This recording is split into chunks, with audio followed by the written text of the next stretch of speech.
বাসর রাতে বুঝতে পারলাম আমার স্বামী একজন মানুষ না। আশ্চর্য লাগতে পারে আপনাদের, আমিও প্রথমে আশ্চর্য হয়েছিলাম। আমার ফ্যামিলির পক্ষ থেকে বিয়ে ঠিক করা হয়েছিল, ছেলেটাও ঠিকঠাক ছিল, সবকিছুই ঠিকঠাক ছিল, বিয়েটাও সম্পন্ন হলো।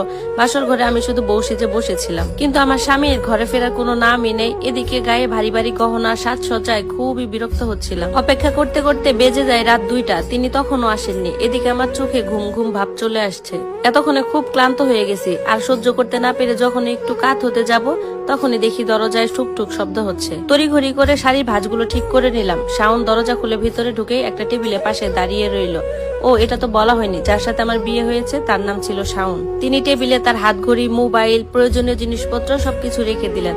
একটু পর তার শেরওয়ানিটাও খুললেন, খুলে সেটা বিছানায় ছুড়ে দিয়ে আমাকে বলল, ফারজানা, এটা বাহিরের মেলে দিয়ে আসো। এই কথা শুনে তো আমি বেশ অবাক হলাম, কারণ অন্যদের মুখে তো বাসর রাতের ঘটনা ভিন্ন শুনেছিলাম। বাসর রাতটা নাকি অনেক রোমান্টিক হয়, আর এই রাতটা নিয়ে প্রত্যেকটা মেয়ের অনেক স্বপ্ন থাকে। আমারও ছিল, কিন্তু উনার ঘরে আগমনের পর থেকে আমার সমস্ত ধারণা নিমিষে বদলে যায়। আমি শুধু উনার দিকে তাকিয়েছিলাম। এরপর উনি সোজা ওয়াশরুমের দিকে চলে যায়।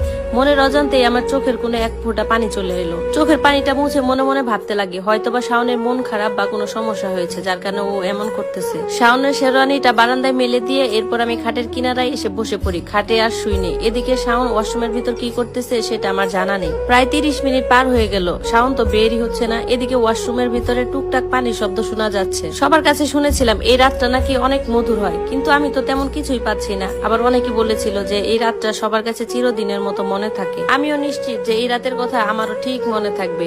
এর প্রায় 1 ঘন্টা পর শাওন বাথরুমের দরজা খুলে বাহিরে আসে। আমি ওনাকে দেখে বিছানা থেকে উঠে দাঁড়াই। সে এসে টেবিল থেকে 1 গ্লাস পানি খেয়ে বিছানায় ঘুমানোর প্রস্তুতি নিচ্ছে। আমি তো আবার অবাক হয়ে যাচ্ছি। এরপর উনি আমাকে বলে যে লাইট অফ করে ঘুমিয়ে পড়ো, সকালে তাড়াতাড়ি উঠতে হবে, অনেক কাজ আছে। আমার তো মনে মনে খুব রাগ হচ্ছিল যে এই লোকটা আমাকে বিয়ে করে এনেছে, ঠিক আছে, তাই বলে কি উনি আমাকে জিজ্ঞাসা করবে না যে আমি কেমন আছি? রাগে হনহন করে বিছানা থেকে উঠে যাই। এত ভারী গহনা আর কাপড় চোপড় পরে তো আর ঘুমানো সম্ভব নয়। এজন্য ভাবলাম পাতলা একটা কিছু পরে নিই, আরামদায়ক। যখনই আমি চেঞ্জ করার জন্য আয়নার কাছে গেলাম, শাওন আমাকে দেখে বলতেছে, ওসবের দরকার নেই, শুধুমাত্র গহনা খুলে তুমি শাড়ি পরে বিছানায় চলে আসো। আমি নিজেকে তখন আর সামলাতে পারছিলাম না। দাঁতে দাঁত কামড় দিয়ে শুধুমাত্র গহনাগুলো খুলে ঘরের লাইটটা বন্ধ করে বিছানায় চলে গেলাম। বিছানায় গিয়ে দেখি শাওন ঘুমিয়ে পড়েছে। আমি ওর পাশেই শুয়ে পড়লাম।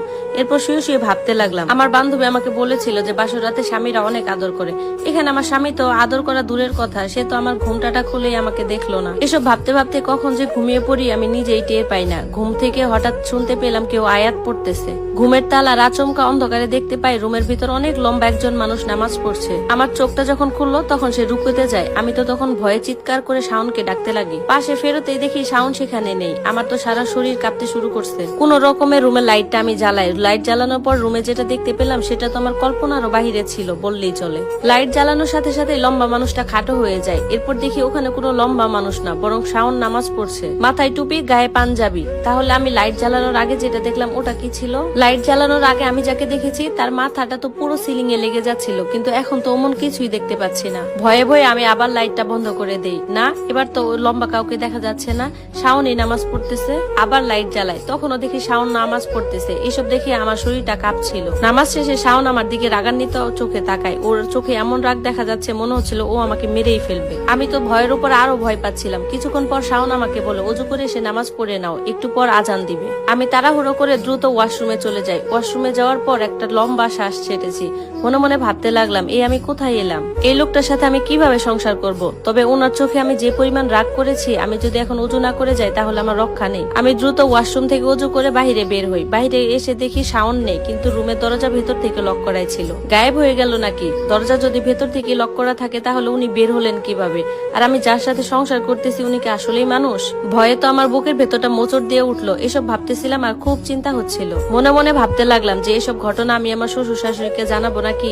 ওনাদের ঘরটা আমাদের ঘর থেকে 3-4টা রুম সামনেই ছিল। এসব ভাবতে ভাবতে আমার শরীর, হাত পা সব ঠান্ডা হয়ে যাচ্ছিল, আর এত টেনশনে প্রচুর মাথাও ধরেছে। আমি আর দেরি না করে ভাবছি যে খুব তাড়াতাড়ি আমার শ্বশুর শাশুড়িকে এই ব্যাপারটা জানাবো। যখনই আমি ঘরের দরজা খুলতে গেলাম, দরজা খুলে দেখি উনি বাহিরে দাঁড়িয়ে আছেন। আমি তো ওনাকে দেখা মাত্রই মনে হলো কারেন্টে শক খেলাম, আর মনে মনে ভাবতে লাগলাম ঘরের ভেতর থেকে যেহেতু লক করা ছিল, তাহলে উনি বাহিরে কিভাবে আসলেন? উনি আমাকে বললেন যে তুমি আমার দিকে এইভাবে তাকিয়ে আছো কেন? তখন আমি তাকে নরম সুরে বললাম যে আপনাকে খুঁজে পাচ্ছিলাম না, এই জন্য একটু উদ্বিগ্ন হয়ে গেছি, ভাবলাম বাহিরে গেছেন নাকি। তখন উনি বলল আমার একটু কাজ ছিল তাই বাহিরে গিয়েছিলাম, আর তুমি তো ওয়াশরুমে ছিলে, এই জন্য আমি কিছু বলে যেতে পারিনি। আমি এরপর ওনাকে প্রশ্ন করলাম এত রাতে কি সে কাজ থাকতে পারে আপনার? তখন উনি আমাকে উত্তর দিল এত পেঁচার ভালো লাগে না, ঘুম পাচ্ছে, চলো ঘুমিয়ে পড়বে। আমি তাকে আবার প্রশ্ন করলাম রুমের দরজা তো ভিতর থেকে লক করা ছিল, তাহলে আপনি কিভাবে বাহিরে বের হলেন? উনি তখন জবাব দিলেন যে আমাদের এই দরজাটার খিল অনেক পুরনো, হয়তোবা অটোমেটিক্যালি খুলে গেছে। তখন আমি তার কথা শুনে মনে মনে ভাবলাম যে উনি নিশ্চয়ই আমার থেকে কিছু লুকাচ্ছেন। এরপর উনি তার রাগান্বিত মুখ নিয়ে ঘুমাতে চলে গেলেন বিছানায়। আমিও তার পাশে শুয়ে শুয়ে মনে মনে এসব ভাবতেছিলাম। পরদিন সকালে আমি সব ঘটনা আমার শাশুড়িকে খুলে বললাম। উনি তো আমার কথা মোটেও বিশ্বাস করতে পারছিলেন না। উনি রাগান্বিত হয়ে আমাকে বললেন যে এসব কি বলো তুমি? আমার ছেলেকে তুমি ভূতের সাথে তুলনা করছো, এসব তোমার মনের ভুল, আর এসব কথা যেন তোমার মুখে দ্বিতীয়বার না শুনি। আমি আর কোনো কথা না বলে ওনাদের সাথে বিয়ের আচার অনুষ্ঠান পালন করতেছি, কারণ আমার তো সবে মাত্র বিয়ে হয়েছে। আজকে রাতে ঘুমাতে যাওয়ার আগে আমি এটা ভেবে নিয়েছিলাম যে আমি জেগে থাকবো আর দেখবো উনি আসলে কি করেন রাতের বেলা। এরপর রাতে যখন ঘুমাতে গেলাম আমি তাকে জিজ্ঞাসা করলাম আপনি আমার সাথে এরকম করছেন কেন? তারপর উনি বলতেছে আসলে আমার মন মানসিকতা ভালো নেই, ঘুমাতে যাব, চলো ঘুমিয়ে পড়ি। আমিও তাকে আচ্ছা ঠিক আছে বলে ঘুমানোর ভান করে চোখ বন্ধ করে বসে আছি। দেখতে তো হবে উনি রাতের বেলা কোথায় যায়। এরপর প্রায় রাত 2টার দিকে দেখি উনি আমার পাশ থেকে উঠে যাচ্ছেন, কিন্তু আমি কোনো কথাই বলছি না। এরপর উনি বিছানা থেকে নেমে আমার দিকে তাকিয়ে আছেন আর চেক করতেছেন যে আমি জেগে আছি কিনা। আর আমিও তো কম পাকনা না, আমিও তো ঘুমের ভান ধরে বসে আছি যে উনি কি করে এটা দেখার জন্য। এরপর উনি আস্তে আস্তে দরজার দিকে এগিয়ে গিয়ে এমন একটা কাণ্ড করলো যেটা দেখে আমার চোখ কপালে উঠে গেছে। আমার মাথায় যেন এক আকাশ ভেঙে পড়লো। আমার তো প্রচুর পরিমাণ ভয় লাগতেছিল। আমার ভয়ে হাত পা বরফ হয়ে যাচ্ছিল। ঘরের লাইটটাও বন্ধ ছিল, এদিকে ঘরের আবছা আলোতে সবকিছু একদম পরিষ্কার দেখা যাচ্ছিল। উনি দরজার কাছে গিয়ে দরজার দিকে মুখ করে কি যেন বিড়বিড় করে বলতেছিল। ধন্যবাদ সবাইকে। গল্পটি কেমন লাগলো সবাই জানাবেন, আর এই গল্পের বাকি অংশটুকু কমেন্ট বক্সে দেওয়া থাকবে আগামীকাল সকাল 11টায়।